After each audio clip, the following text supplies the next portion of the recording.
Hi everyone, I'm Shanice Lowe. I'm a doctor of physical therapy and a new mommy. Today I'm going to talk about a condition that occurs during pregnancy almost 50% of the time, but it often goes undiagnosed, and it's called diastasis recti. So you've got your rectus abdominis, those are your six-pack muscles sitting side by side. During pregnancy, as your tummy grows, sometimes those muscles will spread apart. The problems occur if after you give birth, those muscles don't go back together. That's quite common. You want to train your body to bring those muscles back together so that you're not dealing with weakness in the core, which can lead to low back pain and other injuries. So let me teach you first how you can assess whether you have a diastasis recti. The best situation is to ask your doctor or your physical therapist because they can do it more precisely. But I can teach you how you can feel for one. And then I'm going to teach you some exercises on how to start bringing those core muscles back together, creating a more solid core. Let's get going. All right, to find out if you have a diastasis recti, lay down on your back in this position, knees are bent. Again, this is just a quick and dirty screen for yourself. You'll get a more precise measurement and assessment from your doctor of physical therapy or your medical doctor. But again, just a quick screen for yourself. So you're laying on your back, knees bent. You're going to take one hand, bring it upside down, and place those four fingers directly into your belly button, kind of pressing down gently, and then lift your head off the floor. You'll feel the abdominals around your fingers tensing, of course. What you might feel is an extra softness right in the center. That indicates a separation of those rectus abdominis muscles. That's spreading a part of the abdominal musculature, which happens a lot during pregnancy. So again, we're pressing straight down into that belly button area, lifting the head. If it stays soft in the center, that's a separation of the abdominals. You can also assess slightly below the navel, just an inch or two, lifting the head. Is it soft down there? Same thing above. Lift the head again. Is it still soft in the center? Typically, when you've got a separation of the abdominals, it's just a small section around the navel, sometimes extending a little higher, sometimes extending a little lower, depending on the person. So now, after that assessment, you may feel that you do have a separation of the abs. So these exercises that I'm going to teach you are going to be a great way to bring them back together, get your core back. Now, you want to know how to fix that, right? How to bring those core muscles back together. We're going to use another muscle called the transversus abdominis to help us bring that core back to center. So the transversus abdominis has muscle fibers running horizontally across the abdomen. It kind of wraps around. It acts as our natural corset, holding the core together. We have to just strengthen that, and then the rectus abdominis muscles can start to creep back together again, solidifying that core in the center. So I'm going to teach you how to engage that transversus abdominis next.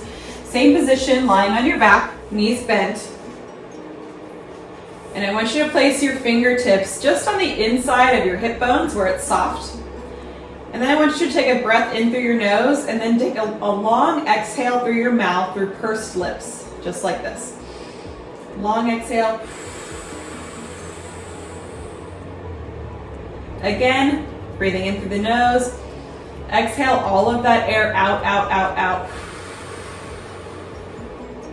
As you push that breath out, you should feel a firming underneath your fingers just to the inside of those hip bones. That's your transversus abdominis muscle. Another way to think about turning that muscle on is gently pulling your belly button toward the spine, very gently. So I'm dropping my navel toward the floor, and then I'm going to pretend someone's going to come and step on me. So I want to firm up my tummy. What you don't want to see is when you firm it up, it pops forward. That's the wrong muscle group. We want to draw that belly button flattening toward the floor and then firm it up. So again, those cues are fingers coming to the inside of the hips, long exhale out through your mouth until you feel that firming, and then trying to hold that. Another way to think about it is drawing that belly button toward the floor, getting skinnier, and then firming up your tummy to prevent someone from stepping on you. So once you can feel like you're able to firm that tummy while keeping it drawn in, that belly button down toward the floor, you have found your transversus abdominis. We're going to be engaging that muscle for all of the exercises that we go through today, so that's important to master that first. We'll also be using that long exhale through the mouth to facilitate that transversus abdominis during some of these exercises. Okay, so we'll start with the most basic exercise, a posterior pelvic tilt. So keeping that tummy flat, draw your pant zipper, imagine you have one, towards your nose, tucking that tailbone under. So it's like you're creating a scoop of that tailbone while drawing the abs down and come back to neutral. Let's do this for a couple of minutes. Keep those hands on top of your tummy, making sure those hands drop down toward the floor as you create that tilt. If you're doing the tilt and you feel them popping up towards the ceiling, that's the wrong musculature. We want to make sure we're getting transversus abdominis, that flattening muscle, as you create that scoop of the pelvis. Holding for a couple of seconds and coming back out. So we're just rocking back and forth, drawing the abs down toward the floor. If you're having a hard time creating that tummy, or creating that drawing in of the tummy, keeping it from twitching out, use that exhale, blow out as you scoop. A little easier to force that tummy to drop down toward the ground. And neutral. And tuck. And neutral. So you should feel those abs kicking on. It should be firm as you tuck under, as long as you're drawing those abs down. That's transversus abdominis. Rectus is also coming on a bit, but we want to make sure transverse is on all of the time as we create the tilt. So that's hugging that rectus abdominis, pulling it back together. Super gentle. Another common compensation I'll see as people do this pelvic tilt is ribs flaring out. So try to keep your rib cage down, pulled down as you're drawing those abs down. You know, it's a lot to think about. That's why we're starting with this basic movement. Abs flatten out as you scoop, ribs drop down. Again, that exhale will also help with the rib drop. So if you're blowing all of that air out, it's impossible to keep the ribs flared out.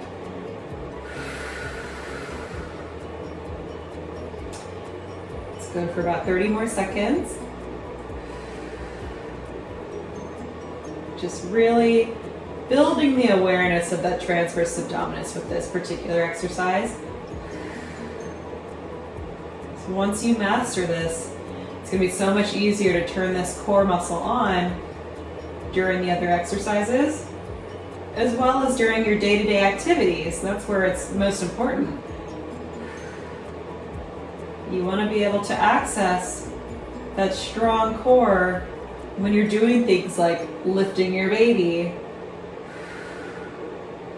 standing, walking. This muscle should be on and protecting your spine. Great, so let's progress this movement. We're gonna go into a hook line march. So we're in this position still. We start in that posterior pelvic tilt, so go ahead and tuck under, drawing those abs down. Lifting one knee into the air at a 90-degree angle, drop it back down, and switch. So alternating, supported march.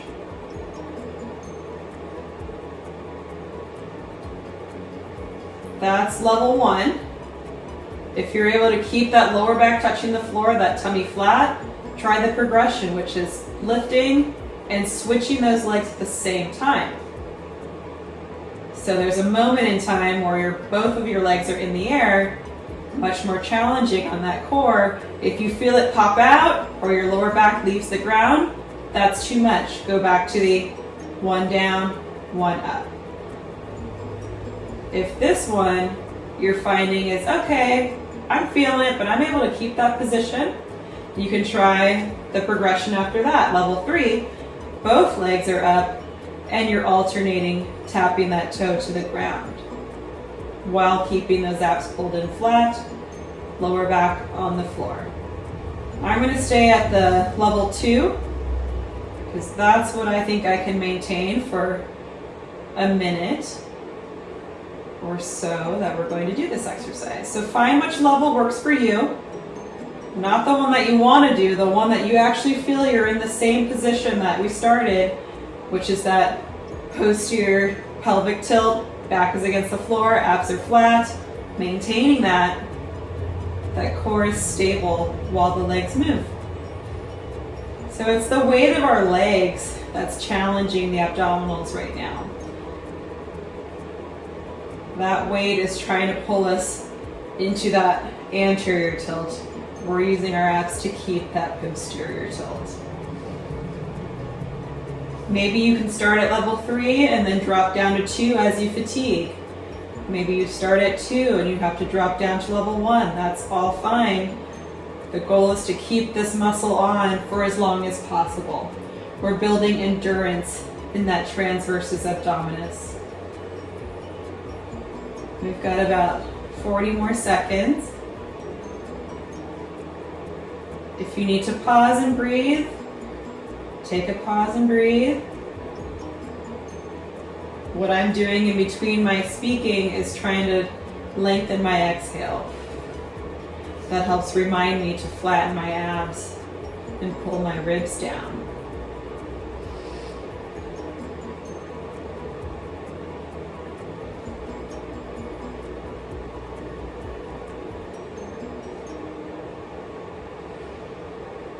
And rest. So now we're going to move into something called fallouts, another way to challenge that transversus abdominis. Tucking that tailbone, let's get into our posterior pelvic tilt. And then we're slowly lowering one knee out to the side to about a 45-degree angle, not too far, and then coming back up and alternating to the other side.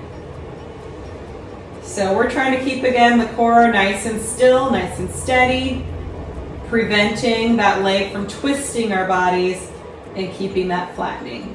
That's level 1. Level 2, lifting one knee, dropping it out, and coming back to center and down, and then you switch. So you get a little march, fall out, back to center, down. That's level 2. Level 3, both legs are up in tabletop, tummy's flat, and then you're doing the fallouts in that position. I'm going to start here, but I don't think I'll last here very long. I'm going to start feeling my abs pooching toward the ceiling as I lose that TA, because this is pretty challenging for me. You find the level that works for you. So I'm going to come back down and go to level 2. And remember, level 1 is just both feet are on the floor the whole time, dropping those knees side to side. Check in with your lower back. Is it still touching the floor? Check in with your abs. Are they still flat? Or are they starting to pooch up toward the ceiling? Draw that belly button down toward the floor. We'll be here for another 30 seconds. So adding this little side to side motion with the leg, we're also going to get some abdominal obliques engagement. Some other abs that are very important for stabilizing and mobilizing the core. Don't forget those exhales. If you start to lose that transverse abdominis, that flattening, blow out for as long as you can. Remind your body how to turn that on.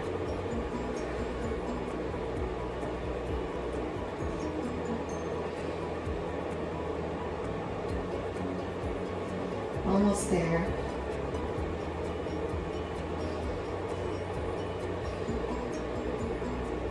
And rest. Okay, we're going to move into a glute bridge, which of course the main mover for a bridge are the glutes, but we're going to be making sure that our core is staying stable throughout. A lot of people are familiar with the bridge exercise where you're just lifting the hips up and down, but we're going to be very deliberate with how we do this so that we're getting that TA engagement and not overstraining the lower back. So first thing, that posterior pelvic tilt, that flattening of the belly, pushing through your heels of your feet, lifting those hips off the ground. Level 1 bridge, going up and down. What I don't want to see is this. Notice my tummy has come forward, my ribs have flared out, my lower back is now swaying. I no longer have my posterior pelvic tilt. So I'm going to reset, tucking, keep that tuck. When I lift, right about there is as far as I can go without losing that tilt, so that's as high as I go. Do not feel like a bridge requires you to go up as high as you can, thrusting those hips up toward the ceiling. It's a pretty limited motion if you're truly keeping that posterior tilt of your tailbone. So level 1, bridging up and down. Level 2, taking one foot, crossing it over the opposite knee, tucking that tailbone, unilateral bridge with the support of this leg, resting on the other. Same exact thing, tummy's drawn in, tailbone's tucked. I'll tell you when to switch when we're halfway if this is the version you're going to do. Level 3, very similar, extending that free leg out in front of you. So now the weight of this leg is trying to pull me into an anterior tilt, so I've got to control that even more as I lift up and down. Starting now, we're going to do about a minute here. I'll tell you when to switch after 30 if you're doing that single leg bridge, either version. This is level 3. Level 2, leg was crossed over. Level 1, both legs are on the floor. Check in every time you drop it down. You should feel your lower back touching the floor, no problem. Because you're keeping that scoop of the pelvis, that posterior tilt. Go ahead and switch if you're doing single leg. 30 seconds on the other side. Slow and controlled. Keeping that scoop, keeping that tummy drawn in. So my glutes are what's lifting me. My core is what's keeping me in the right position.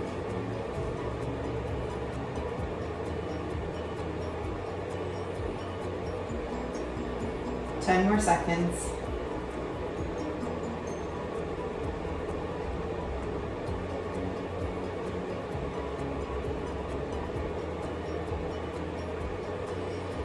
And rest. Whew. We're finally going to get off our backs. Last exercise is the plank. As you can see, the core exercises we're doing are all focused on keeping the core static and steady. We're not crunching, we're not twisting, because our goal is again to get that rectus abdominis to come back together, and that requires transversus abdominis to really start to stabilize and pull everything in. If we add movements and things too soon, you'll just start using that rectus abdominis, and it's risky when you haven't brought them back together because they can separate even further. So we've got to really train TA before you do those more advanced movement and involved core activities. So level 1 of the plank is going to be a modified plank on the knees and forearms. So we're down on the forearms, knees come behind us.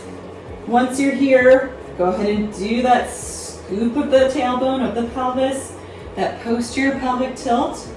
And then this one, it's really important that we use that exhale. I want you to do that long blow out through your mouth. And as you do that, feel your tummy getting skinnier. Feel your belly button now lifting toward the ceiling since we flipped over. And if that's pretty easy for you, try level 2, which is just up on your feet. Giving those long exhales. Don't let that pelvis dump forward into an anterior tilt. Scoop, scoop, scoop, scoop, and keep it there. Level 3, if you're feeling like this is pretty easy for you, go ahead and lift one foot into the air. We're gonna hold that for 30. I'll tell you when to switch if you're doing level 3. Everyone else, we're just holding this for a minute. Focusing on that exhale. Each time you exhale, drawing that belly button up toward the sky.